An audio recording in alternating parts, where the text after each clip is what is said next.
Ya, kita malam ini kita akan memulai kelas STAPI ini. Ya, kita secara khusus membahas tentang pelatihan penginjilan. Nah, secara singkat sebagai pengetahuan bagi kita bahwa kita akan belajar selama 4 kali dalam bulan ini dan itu dilakukan setiap hari Senin ya jam 7. Ada 4 pembahasan kita dalam setiap pertemuan. Yang pertama kita mau membahas ya tentang teologi penginjilan dan juga nantinya kita akan masuk ke ayat hafalan. Nah, inilah pertemuan kita pada malam ini. Lalu pertemuan di hari Senin depan nantinya yaitu pola umum penginjilan. Nah, ini sangat penting dan diharapkan juga untuk Bapak Ibu sekalian agar bisa hadir ya di pertemuan yang kedua, karena itu intinya ya sebagai pegangan bagi kita bagaimana pola dalam penginjilan secara umum. Dan nantinya juga mulai Senin depan kita akan praktekkan langsung, pelatihan langsung. Ya. Lalu di pertemuan ketiga kita akan melakukan pelajaran mengenai bagaimana menginjili orang sakit, ya, orang yang ada mungkin di rumah sakit atau dia sedang ya dalam keadaan ya masalah karena sakit. Nah, bagaimana cara kita menginjili dia? Lalu selanjutnya juga kita mau belajar tentang bagaimana menginjili orang yang takut mati. Nah, di pertemuan terakhir kita akan melakukan pelatihan penginjilan kepada pluralitas agama. Orang yang mengatakan semua agama bisa masuk surga. Nah, bagaimana caranya? Dan yang terakhir kita akan melakukan penginjilan kepada Kristen KTP. Nah, jadi malam ini kita akan mulai pelajaran kita. Kita akan membahas yang pertama tentang teologi penginjilan. Ya. Nah, teologi penginjilan itu maksudnya adalah dasar pengetahuan kita di dalam penginjilan. Kenapa nantinya kita harus pergi menginjili? Kita harus memberitakan tentang Tuhan Yesus. Nah, dalam teologi penginjilan ini kita akan membahas ya 4 poin. Ya, 4 poin. Yang pertama kita akan membahas tentang Allah. Nah, kalau kita berbicara tentang Allah, yang pertama yang harus kita ketahui, Allah adalah suci. Ya. Allah adalah kudus. Nah, ini yang harus kita ketahui yang pertama, ya, bahwa Tuhan kita itu adalah kudus. Yang dikatakan di situ Allah adalah pribadi yang kudus atau suci. Tidak ada dosa ataupun kejahatan di dalam pribadi Allah. Dan dikatakan baik dalam rancangan dan tindakannya. Jadi jelas sekali bahwa Tuhan kita ya, dalam pribadinya secara keseluruhan, baik dalam hal rancangannya, rencananya apa yang dipikirkannya, baik dalam hal tindakannya, perbuatannya, dia adalah kudus, tidak ada sesuatu yang salah, tidak ada sesuatu yang berdosa. Dan dikatakan di situ, oleh karena itu ia sangat membenci dosa atau kejahatan. Nah, ini menjadi sebuah pemikiran ataupun kesadaran bagi kita Bapak Ibu. Tuhan kita itu beda dengan kita manusia. Kalau kita manusia adalah orang berdosa. Tapi Tuhan beda, dia suci, dia kudus. Nah, karena dia suci dan kudus, kita tentunya bertanya, lalu bagaimana caranya kita bisa bertemu dengan Tuhan kalau seandainya Tuhan itu benar-benar suci dan kudus? Nah, ini yang harus kita ketahui dulu. Bahwa atribut daripada Tuhan kita itu adalah kudus. Tidak ada hal yang berdosa. Nah, beda dengan kita. Dan dikatakan oleh karena itu ia sangat membenci dosa. Nah, kita saja orang tua kan, orang tua yang adalah orang berdosa, tapi ketika anak-anak kita berbuat kesalahan, berbuat dosa, kita saja yang orang tua yang juga adalah orang berdosa, tentunya kita tidak suka anak kita berbuat kesalahan. Kita marah, kita tegur dia, kita mungkin pukul dia kalau memang sudah kelewatan kesalahannya. Nah, kalau kita saja orang manusia, orang tua yang berdosa juga kita tidak suka anak kita berbuat dosa, kita pasti benci ya kesalahannya. Apalagi Tuhan kita yang suci dan kudus. Nah, jadi dari poin ini kita bisa mengerti sekarang pertama bahwa atribut daripada Tuhan, ya sifat Tuhan itu adalah kudus. Dan karena dia kudus, maka dia pasti membenci yang namanya dosa. Dan itu berarti kita manusia yang berdosa, ya, di hadapan Tuhan, tentunya Tuhan tidak senang terhadap kita karena kita adalah orang yang sudah jatuh ke dalam dosa. Nah, ini hal yang pertama yang harus kita ketahui. Nah, yang kedua yang perlu kita ketahui adalah dikatakan di ayat firman Tuhan di situ, ya, di kitab Imamat pasal 20 ayat 26, kuduslah kamu bagiku sebab aku ini Tuhan kudus, dan aku telah memisahkan kamu dari bangsa-bangsa lain supaya kamu menjadi milikku. Nah, ini dasar firman Tuhannya di mana Tuhan menyatakan dirinya adalah kudus. Ketika orang Israel keluar dari tanah perbudakan dan Tuhan jelas mengatakan kepada mereka supaya mereka hidup kudus. Ya, dikatakan di situ, ya, kuduslah kamu. Sebagai umat Tuhan harus kudus. Kenapa? Karena Tuhan itu adalah kudus. Dia tidak ada dosa, tidak ada kesalahan ya di dalamnya. Nah, itulah dasar firman Tuhan tentang bahwa Allah kita itu kudus. Nah, yang kedua yang harus kita ketahui adalah Allah adalah adil. Nah, ini sangat penting bagi kita, Bapak Ibu. Karena ada satu pengajaran, satu pemahaman yang dimana mereka ini hanya menonjolkan sifat Tuhan yang adalah kasih. Ada satu pengajaran seperti pendiri Saksi Yehova juga. Nah, itu adalah salah satu kepercayaan yang dimana mereka hanya mau menonjolkan tentang sifat Tuhan yang kasih. Nah, karena Tuhan, mereka mengatakan Tuhan itu maha kasih. Nah, karena Tuhan itu maha kasih, maka dia tidak mungkin murka kepada kita. Dia tidak mungkin marah kepada kita ketika kita berbuat dosa. Bahkan dari dasar inilah, pemahaman inilah, yang dimana mereka menonjolkan hanya sisi sifat kasih Allah. Mereka mengatakan tidak ada neraka sesungguhnya. Karena Tuhan itu kasih, mereka mengatakan kasih.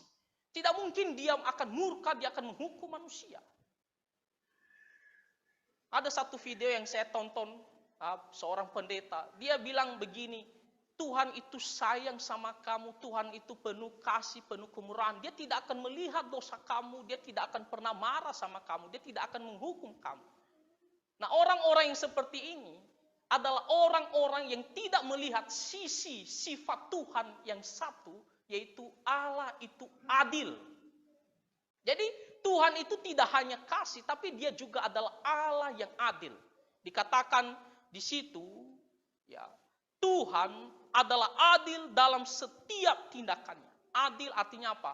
Dia akan bertindak, bersikap, ya, seperti apa yang seharusnya dilakukan. Jadi dia tidak akan melakukan ya dengan berlebihan ataupun dengan kurang ya, dalam setiap tindakannya.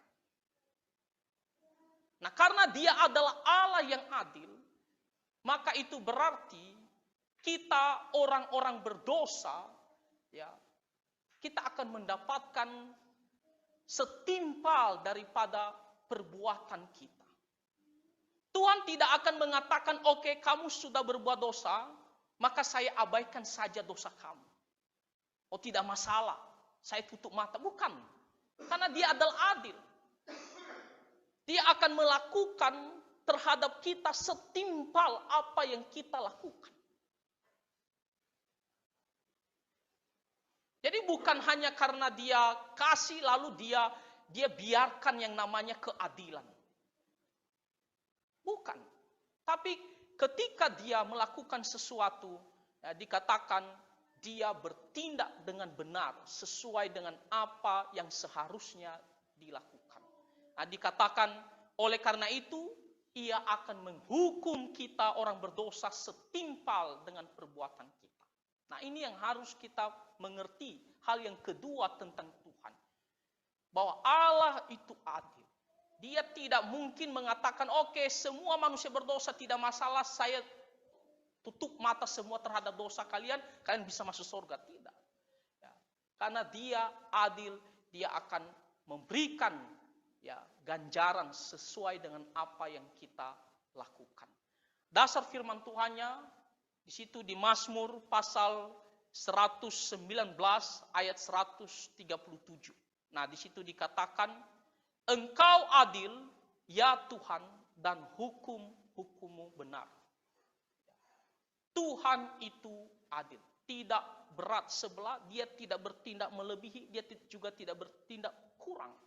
Ya, sesuai dengan apa yang harusnya dilakukan, itulah yang dilakukan oleh Tuhan. Nah, jadi ketika kita berbuat dosa, pasti Tuhan akan menghukum. Setiap kesalahan ada hukumannya, setimpal terhadap dosa-dosa kita. Nah, ini yang harus kita ketahui, ya. Yang pertama, bagian pertama tentang Tuhan Allah kita. Nah, yang pertama tadi, Allah itu kudus, dia suci, dia tidak berdosa, oleh karena itu dia membenci yang namanya dosa, dan tentunya dia juga tidak senang, tidak berkenan kepada kita orang-orang berdosa. Yang kedua, tentang Allah yaitu Tuhan itu adil. Bahwa dia akan melakukan sesuatu kepada kita manusia setimpal apa yang harusnya kita ya terima. Jadi ketika kita berbuat dosa, maka ada hukumannya. Tuhan tidak menutup mata hanya karena sisi sifatnya yang lainnya itu kasih, maka dia menutup mata terhadap dosa kita. Tidak. Dia juga bertindak apa yang harus kita terima, itulah yang dia berikan. Nah, itu mengenai tentang Tuhan Allah kita. Nah, sekarang kita masuk poin yang kedua, yaitu tentang manusia. Kita sudah belajar tentang Tuhan, nah sekarang kita mau melihat tentang manusia. Yang pertama, kita mau melihat tentang manusia, bahwa manusia ini telah jatuh ke dalam dosa. Semua manusia dikatakan telah jatuh ke dalam dosa.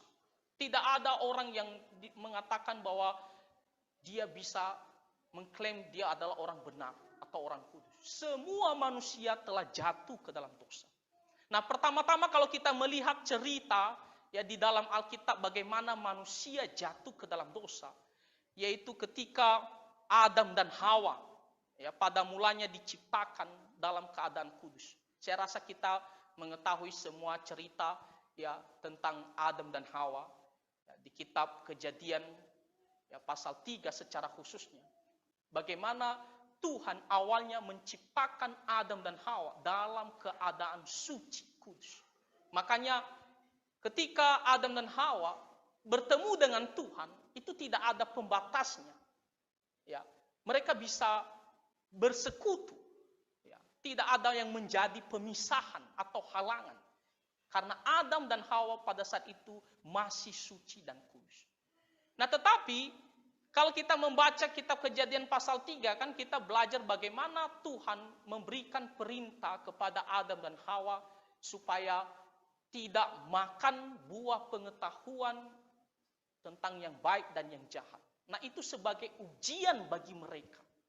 Apakah manusia akan taat kepada perintah Tuhan atau tidak? Nah, kita tahu pada akhirnya Adam dan Hawa memilih untuk memberontak, untuk tidak taat terhadap perintah Tuhan. Meskipun mereka sudah dengar dengan jelas perintah Tuhan. Kalau kamu makan, kamu akan mati. Nah, mati di sini Bapak Ibu, ya sebenarnya memiliki 3 makna di sini. Ya, mati yang pertama secara ya hubungan kepada Tuhan. Persekutuan kita dengan Tuhan itu putus. Ya. Mati secara rohani. Kita tidak bisa datang kepada Tuhan, tidak bisa mencari Tuhan. Kenapa? Karena kita sudah jatuh ke dalam dosa. Yang kedua, mati di situ adalah mati secara jasmani.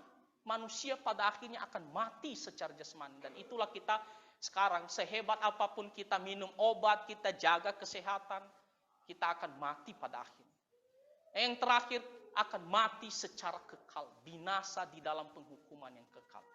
Nah, jadi manusia pertama, Adam dan Hawa yang diciptakan, ya akhirnya jatuh ke dalam dosa. Dikatakan mereka memilih untuk tidak taat kepada perintah Tuhan, dan tidak hanya Adam dan Hawa, ya yang pada saat itu dikatakan sudah jatuh ke dalam dosa. Tapi semua manusia yang lahir dari Adam dan Hawa, karena Adam dan Hawa adalah ya manusia pertama. Maka semua manusia yang lahir tentunya lahir dari benih orang berdosa ini. Maka otomatis memiliki natur keberdosaan seperti Adam dan Hawa yang telah jatuh ke dalam dosa. Nah, jadi poin yang pertama ketika kita berbicara tentang manusia, yaitu kita harus menyadari, kita harus mengakui bahwa manusia telah jatuh ke dalam dosa. Nah, apa dasar firman Tuhannya? Dikatakan di sini. Dikatakan di Roma pasal 5 ayat 12. Sebab itu, sama seperti dosa telah masuk ke dalam dunia oleh satu orang, yaitu Adam. Ya. Dan oleh dosa itu juga maut, demikianlah maut itu telah menjalar kepada semua orang, karena semua orang telah berbuat dosa. Jadi, manusia pertama, nenek moyang kita yang pertama, yang dimana semua orang lahir daripada dia, yaitu Adam, sebagai wakil kita, dia ketika jatuh ke dalam dosa, maka natur keberdosaan itu dia warisi kepada semua orang yang lahir daripada keturunannya. Dan sesuai dengan apa yang dikatakan Tuhan, ketika kamu jatuh ke dalam dosa, kamu akan mati. Itu juga sama. Semua diterima oleh manusia yang lahir selanjutnya, bahwa mereka juga akan mati, akan menghadapi maut. Karena semua manusia juga berdosa. Nah, itu yang harus kita ketahui, bahwa kita manusia berdosa, kita memiliki natur keberdosaan. Nah, kita mungkin bertanya sekarang, lalu apa buktinya bahwa kita ini adalah orang berdosa? Nah, di bagian selanjutnya kita melakukan perbuatan dosa. Dikatakan di situ bukti bahwa manusia telah mewarisi natur berdosa, keberadaan ya berdosa dari Adam dan Hawa, yaitu menghasilkan perbuatan dosa dalam hidup sehari-hari. Kita tidak bisa sangkal bahwa memang kita ada berbuat dosa. Nah, kita mulai dari anak kecil ya. Kalau bayi, ya waktu dia semakin besar, kita melihat tidak ada yang mengajar dia untuk berbohong. Tidak ada yang mengajar dia untuk melawan orang tua. Tidak ada yang mengajar dia untuk mencuri ataupun untuk memukul temannya. Tapi kenapa dia bisa melakukan hal itu? Kalau kita melihat anak kecil ya, saya punya anak. Dia waktu dari bayi lalu besar sedikit dia tahu sesuatu, dia tidak suka, dia marah.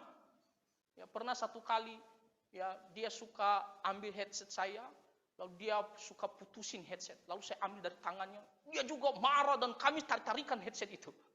Ya kan? Lalu dia pukul saya gitu, diginikan, lalu saya pukul dia lagi. Jadi kita melihat anak kecil itu tak ada yang mengajar dia, tapi dia punya sifat untuk berbuat dosa. Dan memang kita melihat bagaimana manusia dalam kehidupannya ada berbuat dosa. Bapak Ibu, kita pernah berbohong.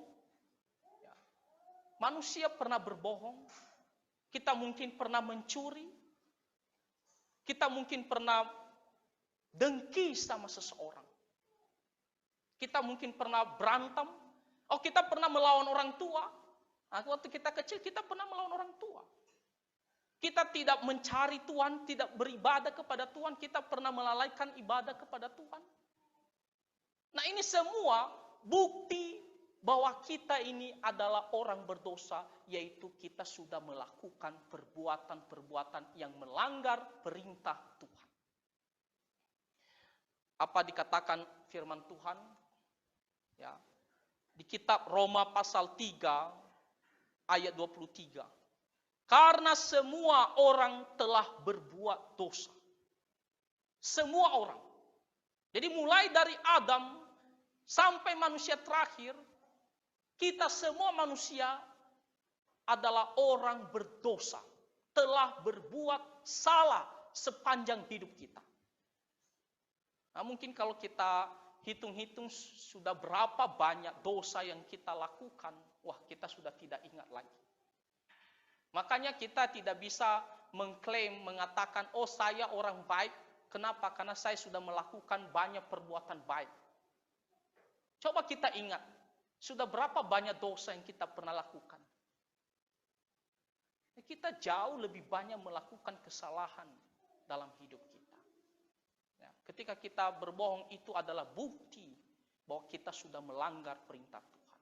Karena Tuhan mengatakan, jangan berbohong. Ketika sesuatu ya katakan ya. Kalau tidak, tidak.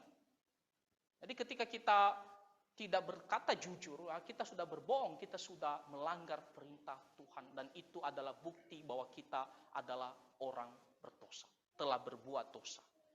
Nah, setelah kita mengetahui bahwa kita semua memiliki natur keberdosaan dari Adam dan Hawa, sifat berdosa dari Adam dan Hawa, dan kita juga sudah menunjukkan bahwa kita orang berdosa dengan melakukan perbuatan dosa.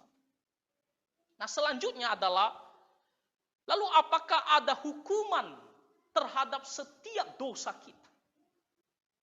Apakah ada ganjaran, sanksi dari setiap kesalahan kita, dari setiap tindakan kita yang melanggar perintah Tuhan? Nah, di situ dikatakan bahwa manusia akan mendapatkan hukuman yang kekal.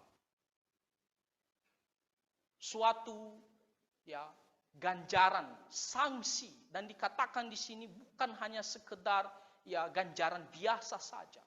Ini adalah hukuman yang sifatnya kekal selama-lamanya. Dikatakan di situ, dosa memiliki akibat, yaitu maut. Manusia yang berdosa akan menerima penghukuman yang kekal di dalam neraka. Setiap manusia akan menerima hukuman setimpal dengan kejahatannya. Akan disiksa siang malam di dalam api neraka selama-lamanya. Jadi kita jangan pikir saya sudah berbuat dosa, maka di hadapan Tuhan itu tidak ada masalah. Saya tidak akan mendapatkan suatu ganjaran. Itu adalah sebuah pemahaman yang salah. Saya tadi sudah katakan, kita saja adalah orang tua yang berdosa, kita pernah melakukan kesalahan. Ketika anak kita berbuat kesalahan, kita itu tidak tutup mata. Kita setidaknya marah kepada dia. Kita pasti akan hukum dia. Nah, itu berarti bahwa setiap kesalahan ada hukumannya. Demikian juga, apa yang telah kita lakukan, kejahatan-kejahatan, kita harus tahu ada akibatnya, ada ganjaran suatu saat. Dan dikatakan di sini, kita akan menerima hukuman yang kekal. Kalau kita baca di dalam firman Tuhan, dikatakan di Roma pasal 6 ayat 23, sebab upah dosa ialah maut. Nah, ini jelas sekali, ini perkataan firman Tuhan. Upah Artinya imbalan, ya, seperti kita bekerja lalu kita dikasih upah, ya, dalam bentuk uang kalau kita bekerja. Nah, demikian juga ketika kita sudah hidup di dalam dosa, ada upahnya, ada imbalannya, ada ganjaran yang harus kita terima. Dan dikatakan di sini upah dosa ialah maut. Nah, maut artinya binasa, ya, suatu kebinasaan secara kekal.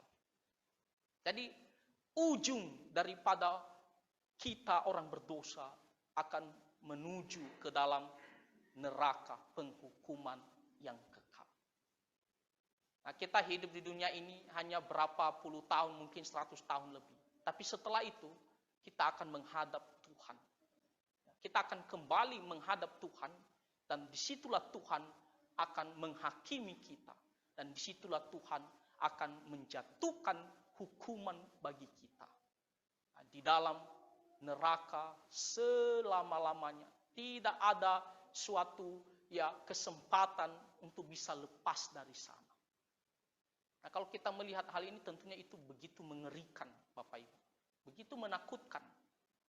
Ya, inilah akibat daripada dosa kita manusia, yaitu kebinasaan.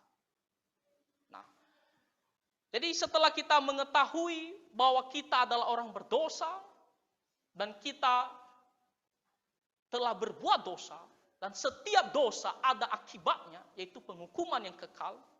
Nah, sekarang kita mau melihat poin selanjutnya, yaitu tentang Kristus. Nah, yang pertama tadi tentang Allah. Nah, sekarang selanjutnya tadi kita melihat tentang manusia, dan sekarang kita mau melihat tentang Kristus. Nah, yang pertama kita mau melihat bagian tentang Kristus, yaitu juru selamat dari sorga.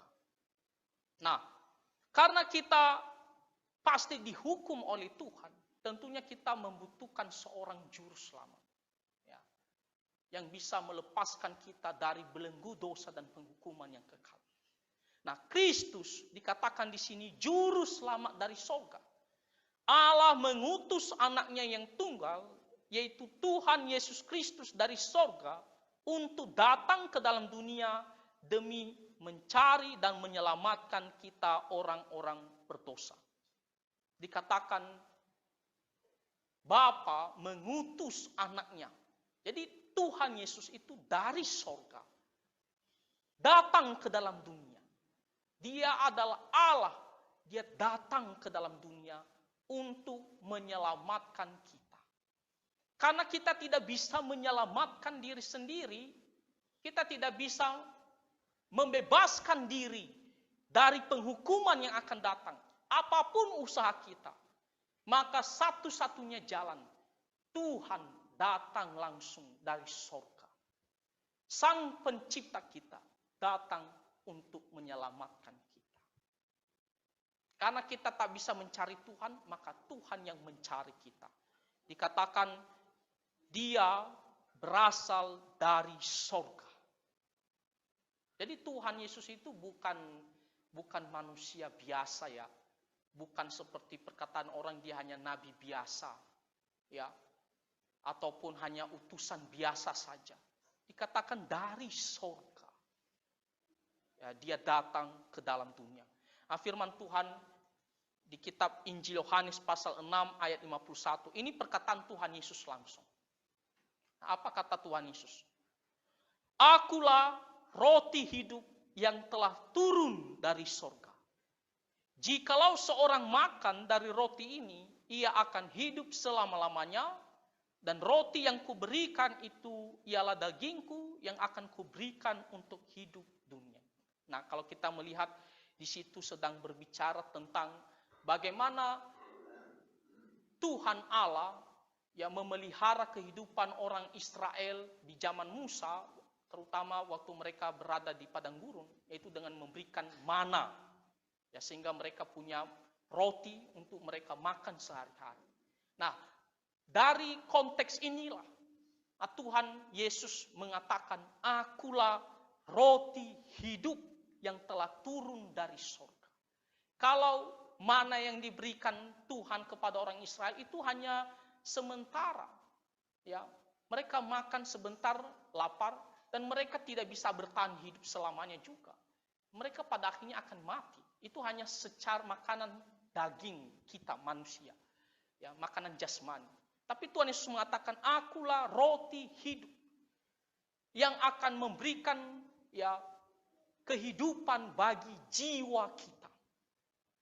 Jadi ini bukan berbicara tentang roti, ya, biasa untuk makanan kita sehari-hari, bukan. Tapi ini berbicara tentang, ya, makanan jiwa kita yang membuat roh kita, hidup kita bisa nantinya memperoleh hidup yang kekal. Kita tidak akan binasa.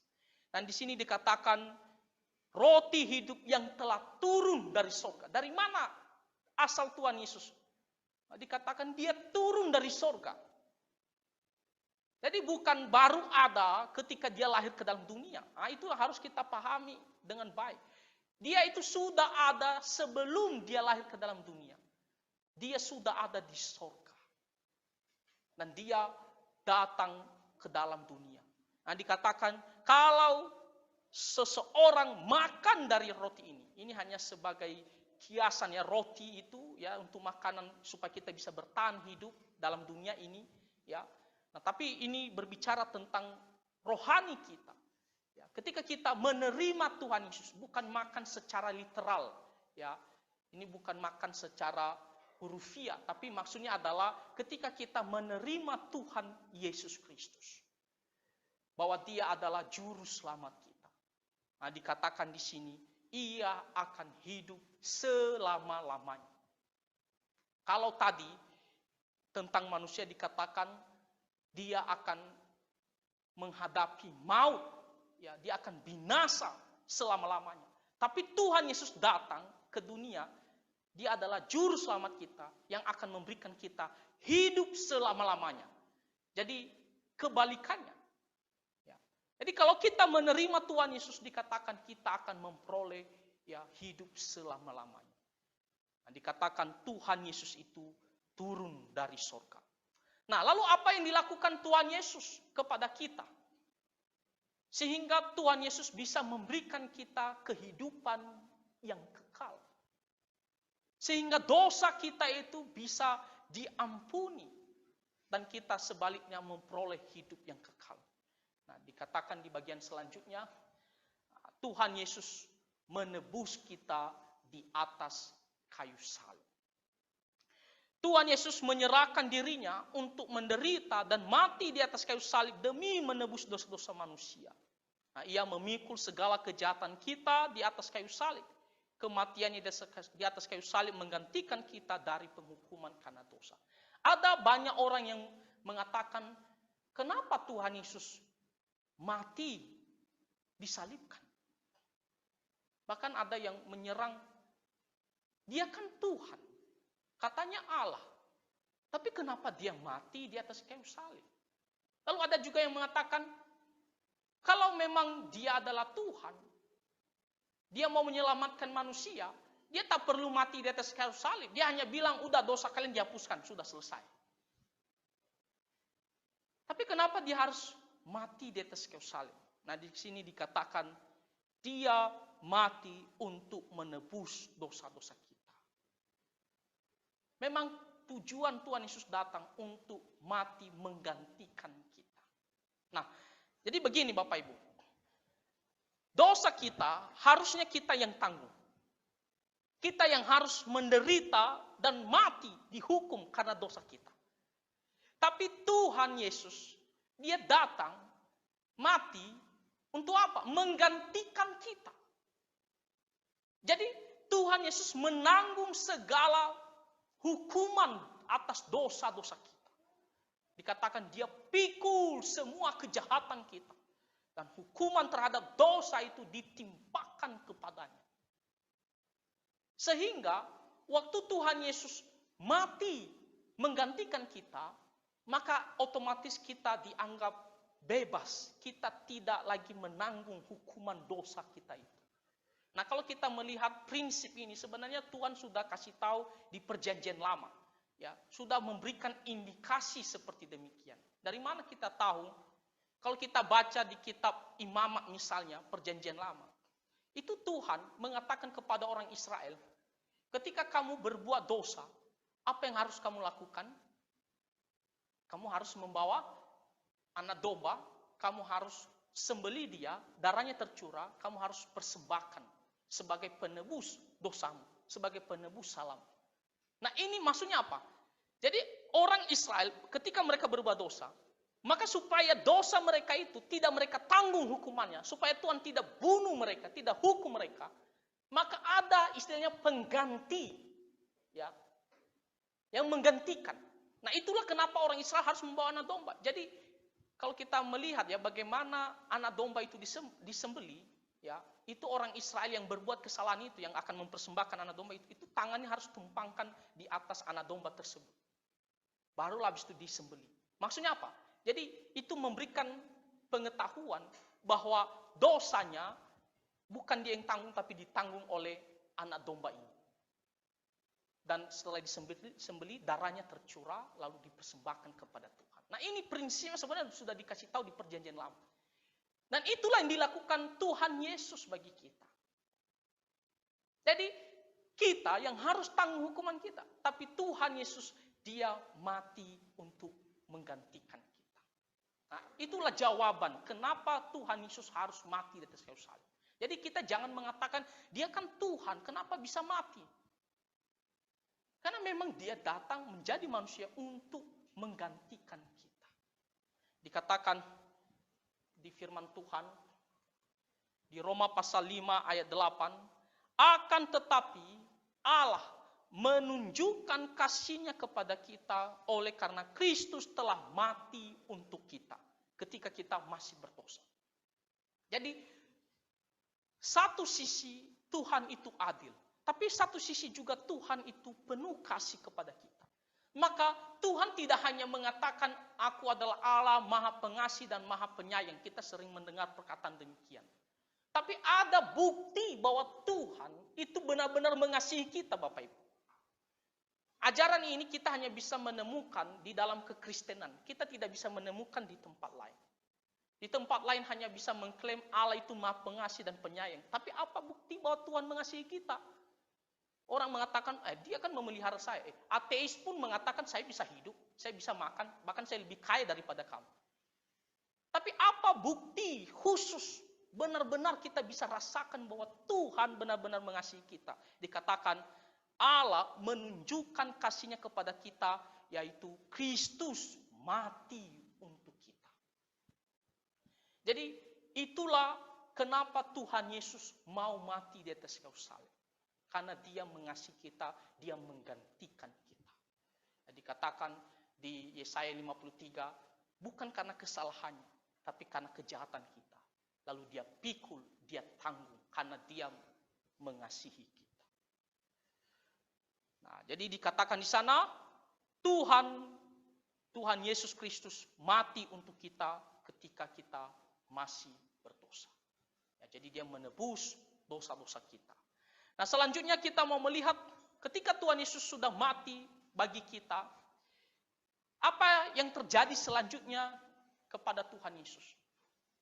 Apakah Tuhan Yesus mati saja bagi kita, dikuburkan sudah selesai ceritanya? Tidak, saudara-saudara. Nah dikatakan di situ, ya Tuhan Yesus bangkit kembali. Nah ini adalah hal yang paling penting di dalam Injil. Ya, poin yang paling penting yaitu mati di atas kayu salib dan dia bangkit kembali. Dikatakan di situ, ya Tuhan Yesus mati di atas salib lalu dikuburkan. Ya, pada hari yang ketiga ia bangkit dari antara kematian. Kebangkitannya sebagai tanda kemenangan atas kematian dan memberikan pengharapan yang kekal bagi orang-orang yang percaya kepadanya. Kalau Tuhan Yesus hanya mati bagi kita, dia tidak bangkit, maka kita tidak ada kemenangan terhadap kematian. Karena ujung daripada dosa itu adalah kematian. Tadi saya sudah katakan, firman Tuhan mengatakan kamu akan mati. Salah satunya adalah mati secara jasmani. Dan Tuhan Yesus mengalahkan semuanya baik kuasa dosa maupun kuasa kematian. Nah, kita tahu bahwa dia dikuburkan, lalu pada hari yang ketiga dia bangkit kembali. Dan kebangkitannya itu beda dengan kebangkitan orang-orang sebelumnya. Kita tahu ada satu orang yang sangat terkenal di dalam Alkitab yang dibangkitkan oleh Tuhan Yesus, ya, yaitu Lazarus. Ya, dia dibangkitkan oleh Tuhan Yesus dari kematian. Tapi apa bedanya kebangkitan Tuhan Yesus dengan Lazarus? Ada yang tahu apa bedanya? Nah, kalau Lazarus, dia bangkit memang, dibangkitkan Tuhan Yesus. Tapi setelah itu dia mati lagi. Kita tidak tahu persis berapa tahun kemudian atau berapa lama kemudian. Tapi intinya adalah dia mati lagi. Tapi Tuhan Yesus, dia itu bangkit kembali dan hidup selama-lamanya. Dia tidak mati lagi. Nah, itu bedanya. Jadi waktu Tuhan Yesus bangkit kembali dan hidup selama-lamanya, itu berarti dia berkuasa terhadap kuasa dosa dan kuasa kematian. Dan ini memberikan kita sebuah pengharapan juga, bahwa kita juga nantinya akan hidup selama-lamanya, dibangkitkan pada akhir zaman. Nah, jadi Tuhan Yesus, dia tidak hanya mati bagi kita, dan dia bangkit kembali. Nah, ini saya katakan, kita tidak akan menemukan hal ini di dalam agama manapun. Hanya di dalam Tuhan Yesus kita bisa melihat bagaimana Tuhan mati untuk kita dan dia bangkit hidup selama-lamanya. Satu-satunya pribadi. Makanya dikatakan Tuhan Yesus itu adalah yang sulung, yang pertama. Belum ada orang sebelumnya yang dimana dia bangkit lalu hidup selama-lamanya, tidak ada. Barulah Tuhan Yesus, dan nanti kita orang-orang yang percaya kita akan dibangkitkan dan kita juga hidup selama-lamanya bersama dengan Tuhan Yesus. Nah, jadi kita tidak usah takut kematian. Nah, ini memberikan kita sebuah pemahaman, saudara-saudara. Kita tidak usah takut kematian. Ya. Pada waktunya kita pasti manusia akan mati. Tapi kita juga harus tahu, kalau kita sudah berada di dalam Tuhan Yesus, kita akan bangkit kembali. Kita akan hidup selama-lamanya. Ya, ada yang mengatakan orang Kristen kalau mati itu seperti tidur saja, sebenarnya hanya tidur saja. Karena sebentar nanti pada akhir zaman akan dibangkitkan kembali. Nah, kita berusaha untuk hidup sehat supaya Tuhan kasih umur panjang. Tapi kalau waktunya kita memang harus mati, ya kita terima dan kita nantinya tahu, sadar bahwa kita akan dibangkitkan kembali. Nah, itulah mengenai tentang Tuhan Yesus. Yang pertama tadi, ya kita tahu bahwa dia adalah pribadi dari surga. Dia adalah Allah, juru selamat dari surga, datang menyelamatkan kita.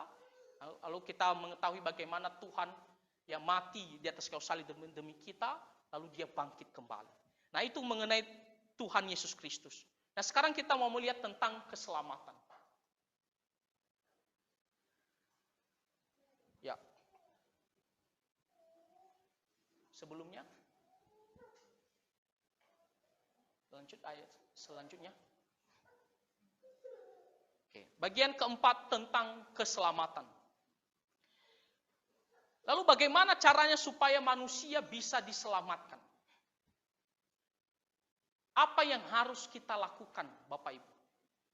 Nah, di sini dikatakan pertama, iman dan pertobatan. Manusia yang berdosa harus bertobat dari dosa-dosanya. Ia harus menyadari, mengakui, dan datang kepada Tuhan Yesus untuk meminta pengampunan dan diselamatkan. Kita harus percaya sungguh-sungguh kepadanya sebagai juru selamat hidup satu-satunya. Jadi, hal yang pertama yang kita lakukan oleh manusia yang berdosa ini, supaya kita bisa memperoleh hidup yang kekal, yang dijanjikan oleh Tuhan Yesus, yaitu kita harus memiliki iman dan pertobatan. Ya, dikatakan kita harus bertobat. Harus mengakui kita harus menyadari bahwa saya ini adalah orang berdosa. Jangan kita itu membohongi diri kita sendiri. Mengatakan saya orang benar. Firman Tuhan mengatakan kalau ada orang mengatakan dia tidak berdosa, dia sedang berdusta. Dia sedang berbohong. Kita tidak boleh menipu diri kita. Kita ini orang berdosa. Maka yang harus kita lakukan harus bertobat. Bertobat artinya apa? Itu seperti kita katakan kalau kita pergi ke kiri, maka bertobat itu maksudnya kita berbalik arah. Kita ke kanan. Artinya apa? Kita harus sadar kesalahan kita, dosa-dosa kita, dan kita harus siap tinggalkan dosa-dosa kita itu. Kita harus berbalik arah. Hidup kita tidak lagi terus-menerus di dalam dosa itu. Tapi kita harus tinggalkan dosa itu, kita benar-benar datang kepada Tuhan. Nah, itulah maksudnya kita harus bertobat. Nah, dikatakan di dalam firman Tuhan, ya, di kitab Kisah Para Rasul, pasal 3 ayat 19, karena itu sadarlah dan bertobatlah supaya dosamu dihapuskan. Jadi datang ya dengan penuh kesadaran, penuh penyesalan, dan juga siap meninggalkan dosa kita itu. Kita datang mengakui kepada Tuhan bahwa saya adalah orang berdosa, saya mau bertobat, ya, saya mau tinggalkan dosa-dosa saya, Tuhan ampuni dosa-dosa saya. Jadi sekali lagi Bapak Ibu, jangan pernah kita klaim saya adalah orang benar atau perbuatan baik bisa menyelamatkan kita. Hal yang harus kita lakukan harus datang kepada Tuhan, mengakui dosa kita. Dikatakan sadarlah dan bertobat, maka dosamu akan dihapuskan. Lalu selanjutnya dikatakan ya kita harus percaya sungguh-sungguh kepada Tuhan Yesus. Dikatakan di Roma pasal 10 ayat 9, sebab jika kamu mengaku dengan mulutmu bahwa Yesus adalah Tuhan dan percaya dalam hatimu bahwa Allah telah membangkitkan dia dari antara orang mati, maka kamu akan diselamatkan. Nah, ini adalah iman yang sungguh-sungguh, Bapak Ibu. Sungguh-sungguh dalam hati, bukan hanya dalam mulut saja, oh saya percaya Tuhan Yesus. Tapi kita tidak punya kesungguhan di dalam hati. Dikatakan di sini, kalau kamu mengaku dengan mulutmu, mengaku dengan ucapan kita, dan percaya dalam hati kita. Jadi tidak hanya dalam mulut, tapi percaya sungguh-sungguh dalam hati kita, bahwa Tuhan Yesus ya telah bangkit dari antara orang mati. Ya, dia adalah juru selamat kita. Maka kita akan diselamatkan. Dikatakan sini, maka kamu akan diselamatkan. Nah Bapak Ibu, ada perbedaan respon zaman orang-orang pada zaman para rasul dengan zaman kita sekarang. Kenapa banyak orang Kristen KTP atau palsu sekarang? Karena mereka salah memahami ayat firman Tuhan mengatakan kamu percaya kepada Tuhan Yesus, kamu diselamatkan. Jadi mereka hanya mengatakan, oh yang penting saya mengakui Tuhan Yesus adalah juru selamat, saya diselamatkan. Bapak Ibu, kalau kita melihat ya, keadaan pada zaman para rasul, itu kan orang Kristen itu pada saat itu kan ditindas, ya, dikejar, dianiaya. Jadi, kamu berani mengaku Yesus juru selamat, itu berarti apa? Kamu itu sudah siap ditindas, kamu sudah siap dianiaya, baik dari pihak kerajaan Romawi maupun dari pihak orang Yahudi. Jadi orang yang pada saat itu berani mengatakan Tuhan Yesus adalah juru selamat, itu pasti adalah orang Kristen sejati. Kenapa? Karena dia sudah tahu apa akibat yang akan dia terima, dan dia sudah siap mentalnya. Tidak mungkin orang Kristen palsu. Karena kalau orang Kristen palsu, dia dihadapkan oleh penganiayaan dan kematian, pasti dia takut kan? Kalau dia tidak sungguh-sungguh. Nah tapi zaman sekarang, gampang sekali mereka mengatakan, oh saya percaya Tuhan Yesus, tapi tidak sungguh-sungguh dalam hati. Makanya di sini ditekankan bahwa kita itu percaya tidak hanya dalam mulut, tapi benar-benar dalam hati. Nah jadi waktu kita nantinya menginjili, ingat kita tidak hanya mengatakan kepada orang tersebut, yang penting kamu ucapkan saja percaya Tuhan Yesus, tapi benar-benar hatinya dia mau menerima Tuhan Yesus sebagai juru selamat. Nah selanjutnya setelah kita memperoleh keselamatan, nah dikatakan di sini ya kita manusia yang baru. Kita memiliki hidup yang baru. Setelah percaya kepada Tuhan Yesus Kristus dan diselamatkan, maka kita menjadi manusia baru. Kita tidak lagi hidup dalam dosa, melainkan hidup dalam kekudusan. Kita semakin hari semakin taat terhadap firman Tuhan dan menyerupai karakter Tuhan Yesus Kristus. Kita sudah berubah. Kita sudah diperbaharui rohnya. Kita bukan lagi manusia yang sebelumnya suka melakukan dosa, mengikuti hawa nafsu kita, tapi kita benar-benar ya hidup sesuai dengan kehendak Tuhan. Jadi orang yang sudah sungguh-sungguh percaya Tuhan Yesus, itu adalah orang yang sudah diperbaharui atau orang yang dilahir barukan. Orang yang benar-benar ya tidak lagi mau hidup di dalam dosa, tapi sudah mau hidup di dalam firman Tuhan. Nah, dikatakan di 2 Korintus pasal 5 ayat 17, jadi siapa yang ada di dalam Kristus, ia adalah ciptaan baru. Yang lama sudah berlalu, sesungguhnya yang baru sudah datang. Nah, dikatakan ketika kita datang kepada Tuhan Yesus, kita berada di dalam Kristus, maka kita bukan lagi manusia lama, ya, manusia yang berdosa, yang hidup di dalam dosa, tapi kita adalah ciptaan baru. Ciptaan lama pertama yaitu kita manusia yang sudah jatuh dalam dosa, manusia hidup dalam kedagingan. Tapi ketika Tuhan Yesus memperbarui hidup kita, menyelamatkan kita, maka kita menjadi manusia yang baru. Nah, jadi jangan kita mengatakan saya sudah percaya Tuhan Yesus, tapi kita masih hidup ya suka mengikuti hawa nafsu kedagingan kita. Kita harus sadar kita ini sudah manusia baru. Kalau kita sungguh-sungguh percaya Tuhan Yesus, kita harus sadar kita ini sudah manusia baru. Nah, kita mau hidup sesuai dengan firman Tuhan. Nah, selanjutnya dikatakan bagian yaitu hidup yang kekal. Nah, setiap orang yang percaya sungguh-sungguh kepada Tuhan Yesus akan diselamatkan. Pasti akan memperoleh hidup yang kekal. Orang yang percaya tidak akan lagi dihukum ke dalam neraka, melainkan masuk ke dalam kerajaan surga selama-lamanya. Akan memperoleh hidup yang kekal, dan keselamatan ini terjamin atau pasti akan tergenapi. Jadi ketika kita sungguh-sungguh sudah percaya Tuhan Yesus, kita diselamatkan, kita memperoleh hidup yang kekal, dan hidup yang kekal itu adalah sesuatu yang pasti kita akan terima pada waktunya ketika kita tinggalkan dunia ini.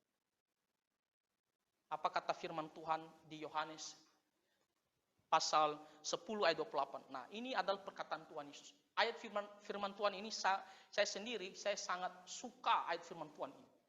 Karena ini ayat firman Tuhan yang benar-benar memberikan kita sebuah sukacita, ya, sebuah pengharapan. Apa kata Tuhan Yesus? Dan aku memberikan hidup yang kekal kepada mereka, dan mereka pasti, ingat kata pasti, tidak akan binasa sampai selama-lamanya. Lalu ditekankan lagi, dan seorang pun tidak akan merebut mereka dari tanganku. Nah, lihat janji Tuhan Yesus ini. Kita akan memperoleh hidup yang kekal. Maksudnya apa? Setelah kita tinggalkan dunia ini, roh kita akan pergi ke surga bersama dengan Tuhan Yesus dengan penuh damai sejahtera di tempat yang bahagia. Kita tidak akan lagi dihukum ke dalam neraka. Dan dikatakan, ya, mereka pasti tidak akan binasa. Kita tidak akan lagi menghadapi yang namanya maut. Ini janji Tuhan Yesus yang luar biasa. Saya katakan ini ayat firman Tuhan, salah satu ayat firman Tuhan yang paling saya suka. Karena ini memberikan sebuah jaminan kepada kita, ya, bahwa kita pasti masuk surga. Jadi bukan mudah-mudahan, bukan kita ikut Tuhan Yesus lalu kamu akan diselamatkan mudah-mudahan supaya mudah-mudahan kamu akan masuk surga. Itu bukan seperti demikian. Mudah-mudahan itu kan bisa meleset, ya kan? Tapi dikatakan di sini pasti tidak akan binasa.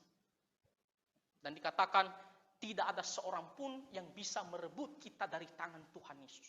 Jadi mau kuasa apapun, baik kuasa yang jahat, iblis ataupun siapapun orang di dunia ini, tidak ada seorang pun yang bisa mengambil kita dari tangan Tuhan Yesus. Jadi kalau Tuhan Yesus sudah menyelamatkan kita, sudah memegang kita, kita pasti diselamatkan. Tak ada orang pun yang bisa merebut kita lalu akhirnya kita bisa masuk neraka. Tak ada.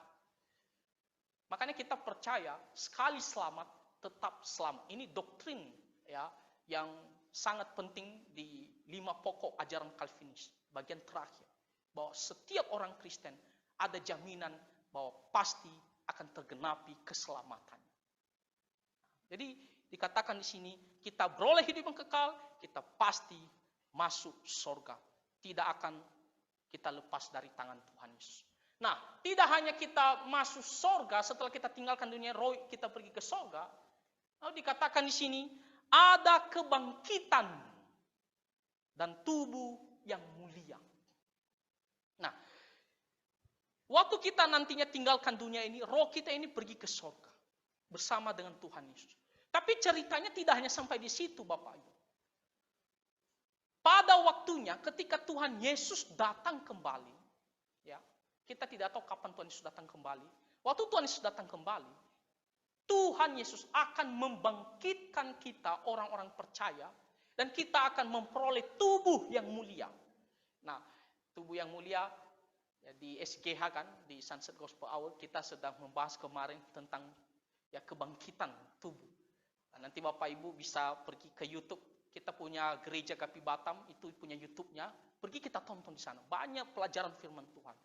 Nah, jadi di sini dikatakan kita akan dibangkitkan. Roh kita yang bersama dengan Tuhan Yesus. Dan tubuh kita yang sudah dalam kuburan, walaupun kita mungkin mengatakan sudah hancur apa segala macam. Tapi dengan kuasa Tuhan, Tuhan akan bangkitkan kita dan kita akan menjadi, ya, kita akan memiliki tubuh yang mulia. Jadi bukan seperti tubuh kita ini yang penuh kelemahan, penuh dosa, ya penuh penderitaan dan lain-lain, terbatas. Bukan. Tapi tubuh yang mulia, atau istilah firman Tuhan mengatakan yang lain, tubuh rohania. Nah, ini memberikan kita sebuah sukacita yang besar. Bahwa kita tidak akan terus ya mati selama-lamanya. Kalau Tuhan Yesus sudah bangkit kembali dan hidup selama-lamanya, kita juga orang percaya akan bangkit kembali. Kita akan memiliki tubuh yang mulia seperti Tuhan Yesus dan kita akan hidup selama-lamanya. Nah, dikatakan di dalam firman Tuhan, nah ini janji Tuhan Yesus juga. Yohanes pasal 6:40 dikatakan, sebab inilah kehendak Bapa-Ku, yaitu supaya setiap orang yang melihat anak dan yang percaya kepadanya beroleh hidup yang kekal, dan supaya Aku membangkitkannya pada akhir zaman. Jadi Tuhan Yesus akan membangkitkan kita dengan ajaib, dengan kuasanya. Kita akan bangkit kembali pada akhir zaman. Nah, ini adalah janji Tuhan Yesus. Jadi tidak hanya pergi ke surga, tapi akan dibangkitkan pada akhir zaman. Lalu firman Tuhan yang terakhir, dikatakan di Filipi pasal 3 ayat 20-21. Karena kewargaan kita adalah di dalam surga, dan dari situ juga kita menantikan Tuhan Yesus Kristus sebagai juru selamat. Yang akan mengubah tubuh kita yang hina ini, yaitu tubuh kita yang sekarang ini, yang ada dalam dosa, sehingga serupa dengan tubuhnya yang mulia, menurut kuasanya yang dapat menaklukkan segala sesuatu kepada dirinya. Jadi kita akan memperoleh tubuh yang baru, tubuh yang mulia. Ya, tidak terbatas, dibatasi oleh waktu, ya, tidak lagi mati, ya, tidak lagi ada kelemahan, ya, yang sekarang kita sebentar sakit pergi ke dokter, ya, lalu kita tidak lagi ya menginginkan dosa, tidak ada lagi dosanya. Ya, kita benar-benar hidup di dalam kekudusan, ya. Nah, jadi dikatakan di sini, ya, kita akan diubahkan dan tubuh kita akan menerima tubuh yang mulia. Ya, seperti yang dimiliki oleh Tuhan Yesus Kristus. Nah, jadi inilah mengenai keselamatan, ya, yaitu bahwa kita harus bertobat, kita harus sungguh-sungguh percaya kepada Tuhan Yesus, dan dikatakan di sini kita menjadi manusia yang baru, kita memperoleh hidup yang kekal, dan kita akan dibangkitkan pada akhir zaman. Nah, jadi apa yang kita pelajari dari teologi penginjilan ini? Ya, pertama, kita belajar tentang Allah tadi, ya, bahwa Allah itu, ya, Dia kudus, Dia adil. Lalu yang kedua, kita belajar tentang manusia. Manusia telah jatuh ke dalam dosa, ya, mewarisi natur keberdosaan. Manusia telah berbuat dosa, manusia akan dihukum ke dalam neraka karena dosa. Lalu kita belajar selanjutnya tentang Kristus, bagaimana Tuhan Yesus datang dari surga, Dia adalah Allah, menyelamatkan kita. Dia mati di atas kayu salib untuk menggantikan kita, menebus dosa-dosa kita, dan Dia bangkit kembali.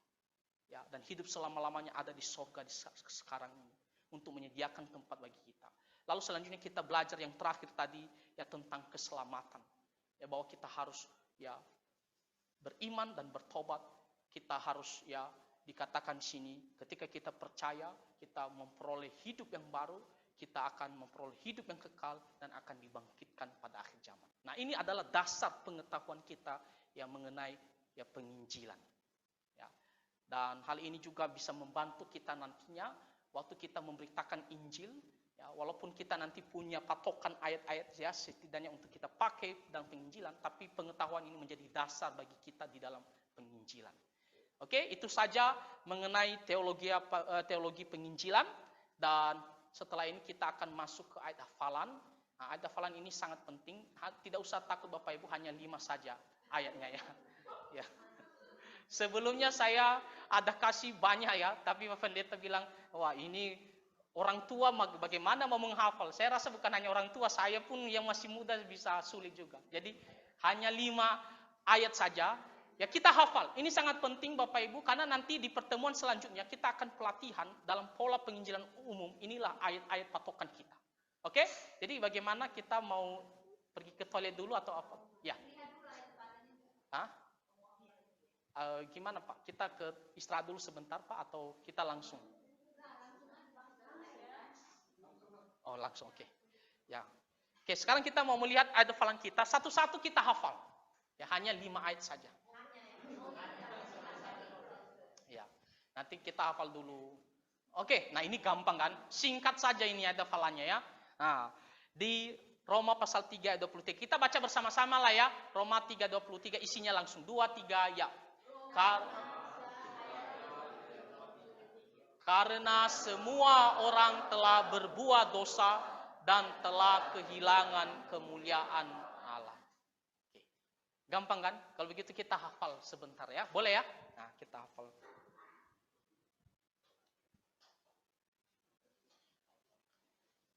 Nanti yang bisa sebutkan bisa angkat tangan kalau seandainya bisa ya.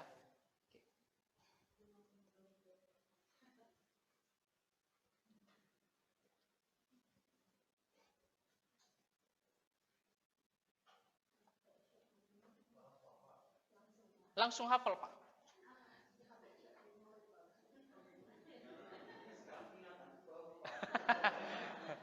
Tapi sudah dikirim ya ke masing-masing bahannya ya?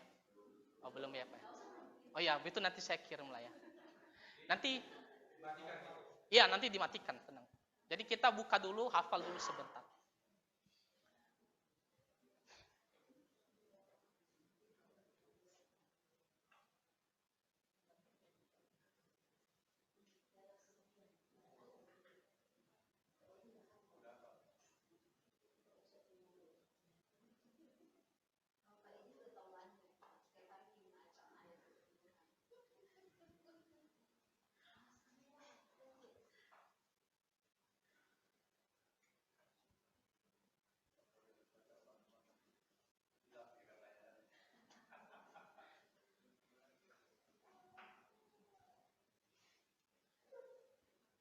Kira-kira sudah bisa ya Bapak Ibu? Bisa ya, ini masih gampang lah, karena ayatnya Hah? Kita sebutkan dulu bersama-sama, lalu kita tutup, kita coba habis itu kita sebutkan ya. Kita sebutkan dulu dari alamatnya lalu isinya. 2, 3 ya. Roma 3 ayat 23. Karena semua orang telah berbuat dosa dan telah kehilangan kemuliaan Allah. Oke, kita coba tutup dulu loh, Sir. Oke, coba kita baca bersama-sama 2, 3 ya. Roma 3 ayat 23. Karena semua orang telah berbuat dosa dan telah kehilangan kemuliaan Allah. Gampang kayaknya semua bisa ini, ya. Bagus. Nah, jadi ini kita harus hafal ini ya, bahwa semua manusia telah berbuat dosa. Nah, itu penting. Oke, ayat selanjutnya kalau sudah, karena nanti ada satu ayat yang agak panjang sedikit. Nah, selanjutnya ini masih agak-agak gampang lah, masih berkaitan. Ya, kita baca alamatnya lalu isinya 2, 3 ya. Roma 6 ayat 23. Sebab upah dosa ialah maut, tetapi karunia Allah ialah hidup yang kekal dalam Kristus Yesus Tuhan kita. Oke, coba kita hafal dulu. Ini agak sedikit buat kita bingung ya. Nah, jangan bolak-balik Kristus Yesus itu ya. Jangan kita bilang Yesus Kristus ya, tapi Kristus Yesus.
Apakah sudah, Bapak Ibu? Oh, sudah ya. Wah, Ibu Miri dia bilang bisa. Oke. Kita baca dulu alamatnya dan isinya ya. Setelah itu kita tutup. 2, 3, ya. Roma 6 ayat 23. Sebab upah dosa ialah maut, tetapi karunia Allah ialah hidup yang kekal dalam Kristus Yesus Tuhan kita. Coba kita matikan dulu. Oke, kita sebutkan 2, 3 ya. Roma 6 ayat 23. Sebab upah dosa ialah maut, tetapi karunia Allah ialah hidup yang kekal dalam Kristus Yesus Tuhan kita. Ada yang mau mencoba?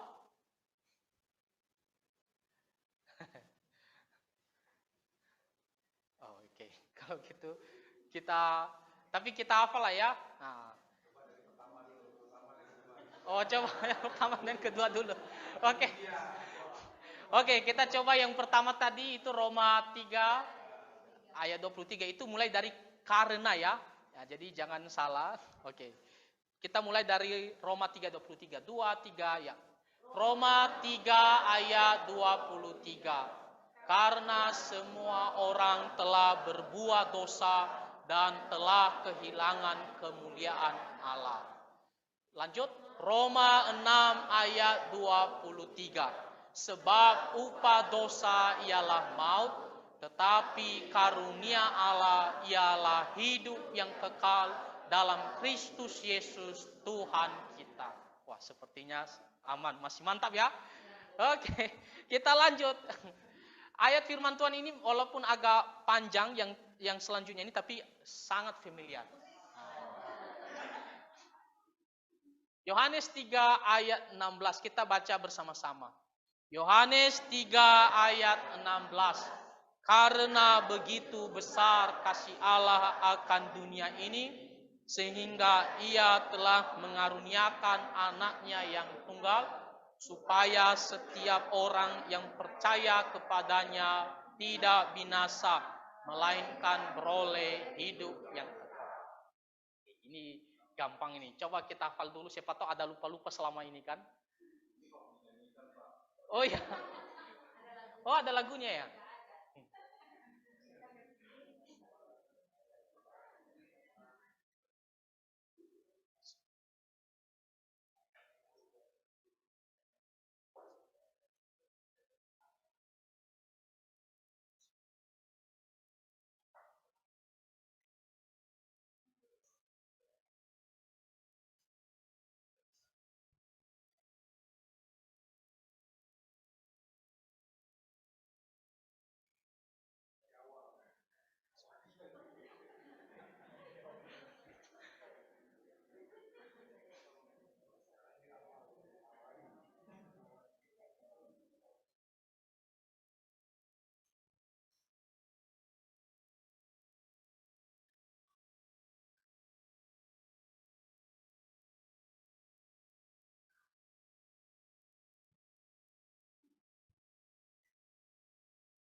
Oke, sudah kita hafal lah ya ayat ini.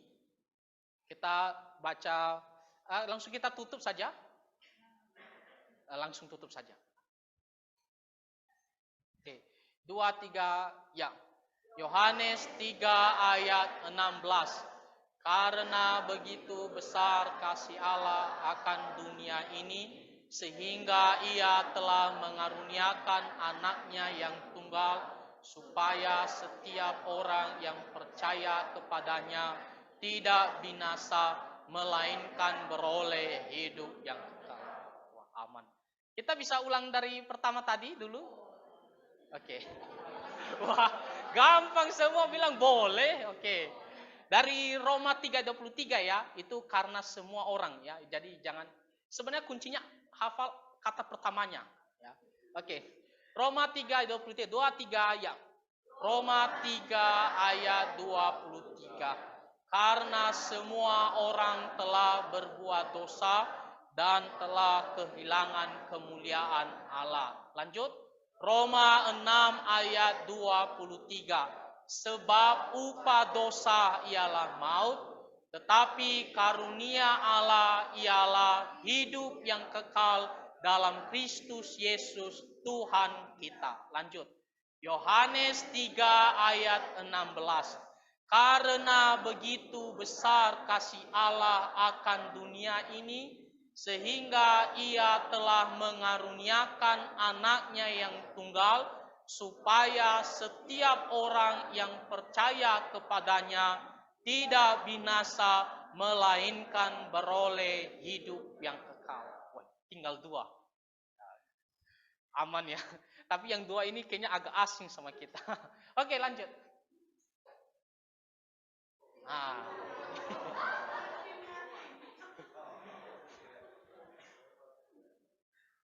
kita baca dulu bersama-sama biar kita kenal kata-katanya, baru kita mulai hafal. 2, 3 ya. 1 Petrus 3 ayat 18. Sebab juga Kristus telah mati sekali untuk segala dosa kita. Ia yang benar untuk orang-orang yang tidak benar, supaya ia membawa kita kepada Allah. Ia yang telah dibunuh dalam keadaannya sebagai manusia, tetapi yang telah dibangkitkan menurut roh. Kita hafal. Sebenarnya kalau kita bisa link-linkkan kata-katanya itu gampang ya. Nah, misalnya ia yang benar, ya ia yang benar, lalu untuk apa? Orang yang tidak benar. Jadi sebaliknya untuk orang-orang yang tidak benar. Lalu ada selip itu supaya ia membawa kita kepada Allah. Lalu ia yang telah dibunuh, nah ini juga ada linknya. Ia yang telah dibunuh dalam keadaannya sebagai manusia. Nah, dibunuh dalam keadaan manusia lalu dibangkitkan ya dalam keadaannya dibangkitkan menurut roh. Jadi manusia dan roh. Coba kita hafal dulu.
Sudah? Oke. Karena masih ada satu ayat lagi, pas nanti 5 menit lagi. Oke. Kita mau tutup langsung atau kita baca dulu? Baca dulu lah ya, kali ini baca dulu. Oke. 2, 3, ya. 1 Petrus 3 ayat 18. Sebab juga Kristus telah mati sekali untuk segala dosa kita, Ia yang benar untuk orang-orang yang tidak benar, supaya Ia membawa kita kepada Allah. Ia yang telah dibunuh dalam keadaannya sebagai manusia, tetapi yang telah dibangkitkan menurut roh. Sudah, kita tutup dulu. Oke. 2, 3, ya. 1 Petrus 3 ayat 18. Sebab juga Kristus telah mati sekali untuk segala dosa kita, Ia yang benar untuk orang-orang yang tidak benar, supaya Ia membawa kita kepada Allah. Ia yang telah dibunuh dalam keadaannya sebagai manusia, tetapi yang telah dibangkitkan menurut roh. Kayaknya secara umum bisa hafal ya. Kita mulai dari awal atau kita lanjut dulu? Iya ya, biar kita tidak lupa yang sebelumnya ya. Oke. Pak Edi semangat dia hafal ya. Oke, dari Roma 3:23 ingat karena ya. Oke, 2, 3 ya. Roma 3 ayat 23. Karena semua orang telah berbuat dosa dan telah kehilangan kemuliaan Allah. Lanjut. Roma 6 ayat 23. Sebab upah dosa ialah maut, tetapi karunia Allah ialah hidup yang kekal dalam Kristus Yesus Tuhan kita. Lanjut. Yohanes 3 ayat 16. Karena begitu besar kasih Allah akan dunia ini, sehingga Ia telah mengaruniakan anaknya yang tunggal, supaya setiap orang yang percaya kepadanya tidak binasa, melainkan beroleh hidup yang kekal. Lanjut. 1 Petrus 3 ayat 18. Sebab juga Kristus telah mati sekali untuk segala dosa kita, Ia yang benar untuk orang-orang yang tidak benar, supaya Ia membawa kita kepada Allah. Ia yang telah dibunuh dalam keadaannya sebagai manusia, tetapi yang telah dibangkitkan menurut roh. Wah, tepuk tangan dulu, kasih dulu tepuk tangan dulu. Kita lanjut, ini yang terakhir. Nah, ini ayat firman Tuhan, sebenarnya kita familiar juga, tapi agak panjang. Kita Yohanes 6 ayat 40. Kita baca dulu biar kita tahu kata-katanya. 2, 3 ya. Yohanes 6 ayat 40. Sebab inilah kehendak Bapakku, yaitu supaya setiap orang yang melihat anak dan yang percaya kepadanya beroleh hidup yang kekal, dan supaya aku membangkitkannya pada akhir zaman. Silakan dihafal.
Sudah? Oke.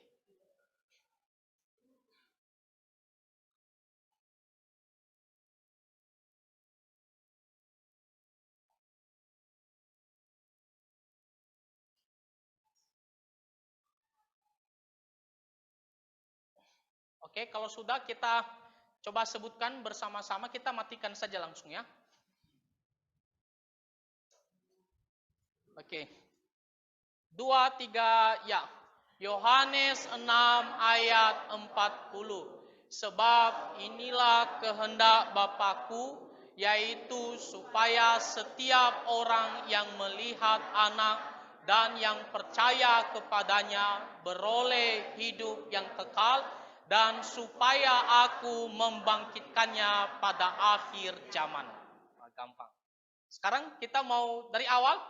Nah, semua ya. Nah, biar selesai habis itu. Oke, mulai dari karena ya. 2, 3 ya. Roma 3 ayat 23. Karena semua orang telah berbuat dosa dan telah kehilangan kemuliaan Allah. Lanjut. Roma 6 ayat 23. Sebab upah dosa ialah maut, tetapi karunia Allah ialah hidup yang kekal dalam Kristus Yesus Tuhan kita. Lanjut. Yohanes 3 ayat 16.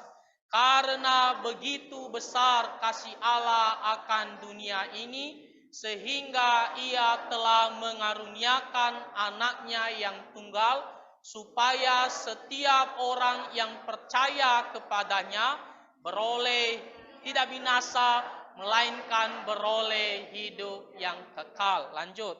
1 Petrus 3 ayat 18.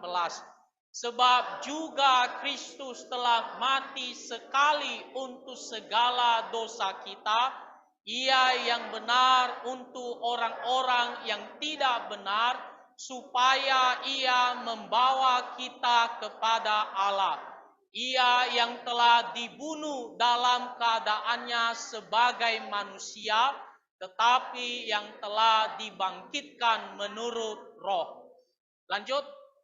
Yohanes 6 ayat 40. Sebab inilah kehendak Bapakku, yaitu supaya setiap orang yang melihat anak dan yang percaya kepadanya beroleh hidup yang kekal, dan supaya aku membangkitkannya pada akhir zaman. Tepuk tangan dulu untuk kita semua. Oke, sudah kita hafal, dan nanti minggu depan kita akan pakai ayat-ayat ini untuk pola penginjilan umum. Oke, dan kita akan latihan juga di pertemuan selanjutnya. Jadi pelatihan nanti satu persatu akan belajar bagaimana menginjili.